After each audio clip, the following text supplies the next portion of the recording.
सल्लल्लाहु अलैका या रसूलल्लाह सल्लल्लाहु अलैका या हबीबल्लाह। बिस्मिल्लाहिर्रहमानिर्रहीम। अस्सलाम वालेकुम। मैं हूं असद अली काजी और आप देख रहे हैं मेरा यूट्यूब चैनल आओ काम करें। मुतलका वीडियो के आगाज़ से पहले फरमान मुस्तफ़ा सल्लल्लाहु ताला अलैहि वालैहि वसल्लम कि जिसने मुझ पर एक मरतबा दुरूद पाक पढ़ा अल्लाह अज़्ज़ व जल उस पर 10 रहमतें बेचता है। असूल बरकत के लिए आप भी पढ़ लीजिए, मैं भी पढ़ लेता हूँ। सल्लल्लाहु ताला अला मुहम्मद व अला आलिहि व अस्हाबिहि व बारिक वसल्लम। जज़ाकल्लाह। विर्द आज फिर से एक न्यू स्मॉल बिजनेस आइडिया लेके आपकी खिदमत में हाजिर हुआ हूँ। आपसे दरख्वास्त है कि आप मेरी वीडियो को मुकम्मल देखिएगा और अगर मेरी वीडियो पसंद आए तो इसको लाइक एंड शेयर ज़रूर कीजिएगा। और अगर आप मेरे चैनल के ऊपर नए हैं और अभी तक आपने मेरे चैनल जिसका नाम है आओ काम करें इसको सब्सक्राइब नहीं किया तो आपसे दरख्वास्त है कि आप मेरे चैनल को भी ज़रूर सब्सक्राइब कर लीजिएगा। बिला तख़ीर चलते हैं आज के बिज़नेस आइडिया की तरफ। मुख्तलिफ़ किस्म की कैटेगरी के लोग होते हैं। कुछ लोग ऐसे होते हैं कि जो चाहते हैं कि हम कोई इन्वेस्टमेंट भी ना करें और हम अच्छी अर्निंग हासिल करने वाले भी बन जाएं। मतलब उनके पास इन्वेस्टमेंट या तो मौजूद नहीं होती या वो करना नहीं चाहते, लेकिन अर्निंग करना चाहते हैं, ये उनकी ख्वाहिश होती है। और कुछ लोग ऐसे होते हैं कि जो इन्वेस्टमेंट तो करना चाहते हैं लेकिन अपनी कोई मसरूफियत उस कारोबार के अंदर जो है वो करने के लिए तैयार नहीं होते।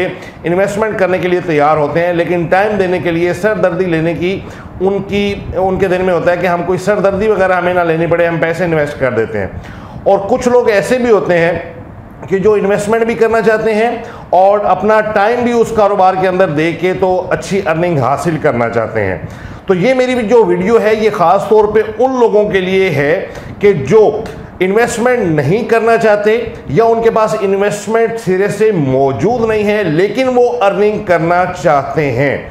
तो बिला तख़ीर आपको मैं बताता हूँ कि ये कौन सा बिजनेस आइडिया है कि जिसके ज़रिए बग़ैर इन्वेस्टमेंट के आप अच्छी अर्निंग कर सकते हैं। और अगर आप इन्वेस्टमेंट कर लेंगे, लेकिन आपको भी मशवरा यही होगा इस बिज़नेस के लिए कि अगर आप स्टार्ट में आपको कोई रिस्पॉन्स मिलता है तो फिर आप इस काम के अंदर अपनी जितना आपकी हैसियत हो आप उतनी इन्वेस्टमेंट कर लें। शुरू में बेशक आप इन्वेस्टमेंट ना करें। अब ये बिज़नेस जो है ये मैं आपको बताता हूँ। ये बिज़नेस जो है आप घर बैठे कर सकते हैं। इसको आप ऑनलाइन अर्निंग वाला बिज़नेस भी कह सकते हैं। इसमें आपने करना क्या है व्यूअर्स, आपको पता है कि अक्सर लोगों का ये ज़हन होता है कि यार जब कोई बड़ी मार्केट में बैठेंगे तो हमारा ज़्यादा कारोबार होगा, ज़्यादा कारोबार चलेगा। अगर हम कोई बड़े बाज़ार में बैठेंगे, बड़े किसी शॉपिंग मार्ट के अंदर कोई छोटी सी दुकान ले लेंगे, जिस तरह ये मार्ट्स वगैरह होते हैं उनके अंदर मुख्तलिफ छोटी छोटी दुकानें होती हैं, किराए पे मिल जाती हैं, उनके अंदर कोई दुकान ले लेंगे तो हमारा बिज़नेस ज़्यादा ग्रो करेगा, हमें ज़्यादा अर्निंग होगी। तो व्यूअर्स ये वही जहन, ऐसे जहन के लोगों के लिए ही ये कारोबार है जो बड़े बाज़ार में, बड़ी मार्केट में बैठ के काम करना चाहते हैं और इन्वेस्टमेंट भी नहीं करना चाहते। अच्छा, अगर इन्वेस्टमेंट करना चाहते हैं तो फिर भी ये चाहते हैं कि हम छोटे बाजार में इन्वेस्ट ना करें, बड़े बाजार में इन्वेस्टमेंट करें। तो यही बिजनेस जो है जो मैं आपको बताने लगा हूं, इसके अंदर आपने बाजार में बैठना है। बाजार में किस तरीके से बैठना है?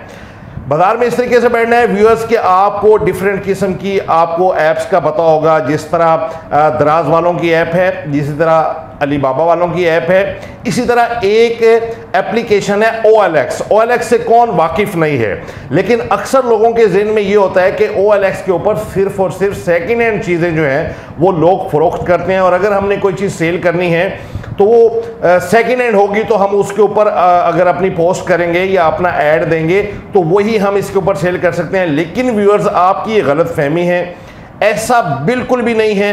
OLX के ऊपर लोग नई चीज़ें भी सेल कर रहे हैं, पुरानी चीज़ें भी सेल कर रहे हैं। और पुरानी चीज़ें ज़रूरी नहीं होती कि वो अपनी ज़ाती चीज़ें या घर की चीज़ें जो है वो सेल करें। हाँ, आप ट्राई ज़रूर कर सकते हैं कि अगर चूंकि आपने कारोबार की नीयत से कारोबार करना चाहते हैं OLX के ऊपर तो फिर आप घर की चीज़ें जो हैं फ़िलहाल OLX के ऊपर लगा के तो आप वहाँ की मार्केट चेक कर लें या आप अपना जो है एक अंदाज़ा कर लें या एक्सपीरियंस हासिल कर लें या डिमांड देख लें कि इस कारोबार की है या नहीं। ये तो ज़रूर किया जा सकता है, लेकिन एज अ बिजनेस अगर आपने करना है तो स्टार्ट में वो चीज़ें, और वाकई आप सेल भी करना चाहते हैं, ये ना हो कि आपका कस्टमर आए तो आप कहेंगे भाई मैं तो चेक कर रहा था, मैं तो कारोबार करना चाहता था तो इसलिए मैंने अपनी घर की चीज़ जो है वो ऐड बना के लगा लगा दी है। अच्छा व्यूअर्स, मैं आपको बताता हूं कि आपने कारोबार किस तरीके से करना है OLX के ऊपर। OLX के ऊपर हर बंदे को पता है कि उसके ऊपर ऐड बना के लगाया जाता है, उसके ऊपर लोकेशन दी जाती है, उसके ऊपर एक रेट सेट किया जाता है, रेट लिखा जाता है, और थोड़ी सी उसके अंदर एक जो है वो पोर्शन होता है डिस्क्रिप्शन का, उसके अंदर आपने जो आइटम सेल करनी है उसकी तफसील लिखी जाती है। आपने कॉन्टैक्ट के लिए अपना नंबर उसके अंदर देना होता है, आपको मैसेज आता है या आपके ऊपर व्हाट्सएप या कॉल आती है, या किसी भी तरीके से लोग आपसे रब्ता कर सकते हैं। एक ये पोर्शन होता है, और एक जो इसके अंदर मेन पोर्शन होता है जिसके अंदर ये लोगों ने जो चीज़ देख के आपसे रब्ता करनी होती है वो होती है कि आपने उसके अंदर तस्वीरें जो है वो शेयर करनी होती है अपनी उस प्रोडक्ट की जो आप सेल करना चाहते हैं। अच्छा, इसके लिए आपने करना क्या है एज अ बिजनेस जब आप OLX को यूज़ करेंगे, आपने व्यूअर्स करना ये है कि आपने अपने इलाके के हिसाब से चीज़ सेलेक्ट करनी है जो आपने OLX पे बेच के तो अर्निंग हासिल करनी है। मिसाल समझाने के लिए बताता हूं कि जिस तरह मैं चिन्योट शहर में रहता हूं, तो चिन्योट में फर्नीचर जो है वो बहुत मशहूर है, पूरी दुनिया में फर्नीचर चिन्योट का जो है वो मशहूर है। अब अगर मैं OLX के ऊपर कारोबार करना चाहता हूं, अर्निंग हासिल करना चाहता हूं, तो मुझे ये चाहिए, सबसे ज़्यादा जो मेरी तरजीह होनी चाहिए जिस प्रोडक्ट को सेल करने के लिए, वो होनी चाहिए फर्नीचर की कुछ आइटम्स जो हैं उनकी तस्वीरें लेके। अब वो जो तो आपने तस्वीरें लेनी है, आपने कोई YouTube से, गूगल से, वहाँ से नहीं उठानी, क्योंकि ज़ाहिर है कल को आपको कस्टमर आएगा तो आप वो चीज़ कैसे उसको मुहैया करेंगे। आपने अपने शहर में विजिट करना है, अपने किसी दोस्त भाई की या किसी जानने वाले की, या जो आपके, ये समझाने के लिए बता रहा हूँ, आपने अपने शहर के हिसाब से प्रोडक्ट सेलेक्ट करनी है। अब मैं अपने शहर की मिसाल दे रहा हूँ आपको कि मुझे ये चाहिए कि मैं अपने शहर में जाऊँ, कोई शोरूम वाला वाकिफ देख लूँ, सबसे बेहतर है। कोई वर्कशॉप जहाँ फर्नीचर तैयार होता है वो वाकिफ देख लूँ, या कोई वाकफियत उनके साथ निकाल लूँ, या उनके साथ कारोबारी डील कर लूँ कि भाई आप क्या चीज़ बनाते हैं, आप मुझे उसकी तस्वीरें दे दें। आपने वो जो है मिसाल के तौर पे फर्नीचर है तो वो कोरा पहले तैयार होता है, बाद में पॉलिश होता है, डीको होता है, तो आपने कोरे की भी तस्वीर ले लेनी है, आपने पॉलिश वाले की भी तस्वीर ले लेनी है, आपने डीको वाले की भी तस्वीर ले लेनी है। आपने उसे एस्टिमेट ले लेना है जो वो जिस कारखाने में आप गए हैं, जिस वर्कशॉप में गए हैं, कि ये चीज़ कितने की तैयार होकर आपको मिलेगी, आपके पास उनका रेट आ जाएगा। लेकिन आप जब ये बताएंगे कि मैं कोई कस्टमर नहीं हूं, मैंने आगे चीज़ सेल करनी है, तो वो आपको रेट थोड़ा कम कर देंगे मार्केट के लिहाज से। अच्छा, उनके साथ आपकी ये डील हो जाएगी। आपने वही तस्वीरें उठा के अपने OLX के ऊपर, जो अकाउंट आपने बनाया, अकाउंट बनाना पड़ता है, आपको पता ही होगा OLX का, हर बंदे को पता है, इसलिए मैं अकाउंट की तरफ जा नहीं रहा। ज़ाहिर है OLX के ऊपर अकाउंट बनाएंगे फिर ही आप कारोबार कर सकते हैं। आपको काफ़ी वीडियोस, अगर OLX के अकाउंट बनाना नहीं आता तो काफ़ी वीडियोस आपको YouTube के ऊपर मिल जाएंगी कि OLX के ऊपर किस तरीके से अकाउंट क्रिएट किया जाता है। अच्छा, मैं आपको बता रहा था कि वही चीज़ें, आपका रेट सेट हो गया, आपने तस्वीरें लगा दी, उसकी डिस्क्रिप्शन में उसकी थोड़ी सी तफसील लिख दी, और उसके बाद आपने रेट लिख दिया, लोकेशन लिख दी, और कॉन्टैक्ट नंबर वगैरह लिख दिया, तो लोग आपसे रब्ता करेंगे। अच्छा, फर्नीचर पूरी दुनिया में मशहूर है, कहीं से भी आपको ऑर्डर आ सकता है। तो इस तरीके से आपने अपने शहर के लिहाज से बेहतर ही है, चूंकि कल को आपने जब चीज़ अवेल करके देनी है, अगले बंदे को आपने सप्लाई देनी है, सेल करनी है, तो आपके करीब ही हो। मिसाल के तौर पे मैं चिन्योट में रहता हूं, अब मैं कोई ऐसी आइटम जो है वो सिलेक्ट करके तो अपने OLX के ऊपर सेल करने के लिए लगा देता हूं जो मुझे फैसलाबाद से मिलेगी। अब घंटे सवे घंटे का रास्ता है, अब मैं उस अपने ऑलरेडी जो कारोबार कर रहा हूं उसको छोड़ के या अपनी मसरूफियत को तर्क करके तो फैसलाबाद जा नहीं सकता उस बंदे को वो चीज़ भेजने के लिए। तो बेहतर यह है कि अपने शहर में जो आपके करीब, खसूसन शहर बड़े बड़े भी होते हैं, छोटे भी होते हैं, मतलब अपने शहर आपकी रेंज में कि आप वो चीज़ अगले को मुहैया कर सकें, वो आपने चीज़ सेलेक्ट कर लेनी है, OLX के ऊपर आपने लगा देनी है। इंशाल्लाह ऑर्डर आएंगे। मैंने उन लोगों को देखा है, मैंने उन लोगों को सुना है कि जो OLX से 3-3, 4-4 लाख रुपया महाना कमा रहे हैं। मतलब एक जो है ना आपके कस्टमर बन जाएगी। थोड़ा टाइम लगता है हर कारोबार को चलने के लिए, स्टार्ट करते हैं तो उसको एक अपना एक स्कोप देने के लिए, कारोबार में तरक्की करने के लिए थोड़ा सा टाइम लगता है, थोड़ी सी मेहनत करनी पड़ती है। अब मैं आपको मिसाल दी है मैंने फर्नीचर की, आपने अपने शहर के हिसाब से देखना है। मिसाल के तौर पे किसी जगह के ऊपर जो है वो इंडस्ट्रियल जो है वो सामान मिलता है। मिसाल के तौर पे फैसलाबाद में कबाड़ की बहुत बड़ी मार्केट है, लाहौर में कबाड़ की बड़ी मार्केट है, कराची का मुझे नहीं पता, वहां पे भी बहुत बड़ी मार्केट होगी यकीनन कबाड़ की। आप वहां से कोई सेकेंड हैंड चीजें देख लें। मिसाल के तौर पे इलेक्ट्रॉनिक्स में अगर किसी को दिलचस्पी है, उसकी ऑलरेडी कोई इलेक्ट्रॉनिक्स से मुतलका कोई कारोबार है, आप वहाँ से मोटर्स वगैरह देख लें मुख्तलिफ किस्म की। मिसाल के तौर पे जैसे ड्रिल मशीन है, कोई मोटर है, या कोई और जो है रिलेटेड जो है इलेक्ट्रॉनिक्स से जो मशीनरी है वो देख लें। बाज़ औक़ात उनके अंदर कोई मसला होता है तो आप वो चीज़ रिपेयर करवा लें, लेकिन ये बात का स्टेप है, शुरू में इतनी सरदर्दी लेने की ज़रूरत नहीं है। जो चीज़ बिल्कुल रेडी ओके है वो आप ले लें, वहाँ से बेशक लाट उठा लें। अगर आपकी जेब इजाज़त देती है, पैसे इन्वेस्ट करके अगर ये काम करना चाहते हैं और आपको पता है कि ये जो लाट उठाने लगा हूँ इसकी डिमांड भी होगी, तो फिर आप लाट उठाएं। वरना आप वो चीज़ एक आइटम खरीद लें, 2 आइटम्स खरीद लें, जितनी आपकी जेब इजाज़त देती है अपने पास रख लें, उसका ऐड बना के OLX के ऊपर लगा दें। इंशाल्लाह वो चीज़ आपकी सेल होगी। सच्चे दिल से और मेहनत की नीयत से और रिज़्क़ हलाल कमाने की नीयत से जब आप काम करेंगे तो इंशाल्लाह रब की रहमत भी जो है शामिल हाल हो जाएगी। अल्लाह अज़्ज़ व जल आपको रिज़्क़ अता फरमाएगा।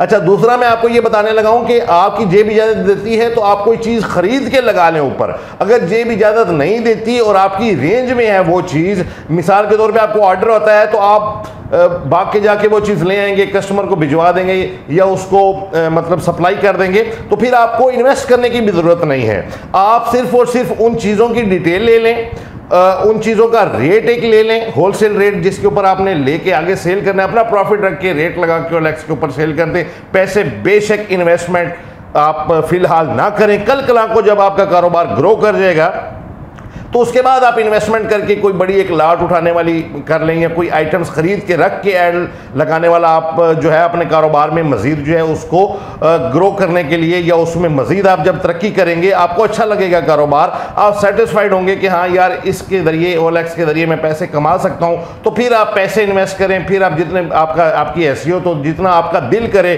आप पैसे इन्वेस्टमेंट कर लें, और मज़ीद आपको ये तजर्बा भी हो जाएगा कि मैं किन चीज़ों की ख़रीदारी करके तो OLX के ऊपर ऐड लगाऊं तो फिर मेरी भी वो चीज़ें सेल होंगी। मेन जो पॉइंट है OLX के ऊपर काम करने के लिए वो ये है कि आप अपने इलाके की कोई प्रोडक्ट जो है वो लेके, उसकी तफसील लेके, उसका रेट लेके OLX के ऊपर लगाएं, अपना प्रॉफिट रख के रेट लगाएं। इंशाल्लाह लोग आपसे रब्ता करेंगे। हाँ, OLX के ऊपर कारोबार करने के लिए एक बड़ा ही मेन पॉइंट है वो ये है कि इसके ऊपर मैसेज आते हैं, कॉल आती है, या आपसे जो है आपने जो कॉन्टैक्ट नंबर दिया उसके ऊपर मैसेज आते हैं, या OLX की अपनी ऐप के अंदर जो मैसेज का पोर्शन होता है, OLX की जब ऐप खोलते हैं तो वो मैसेज उस वक्त आप रीड कर सकते हैं।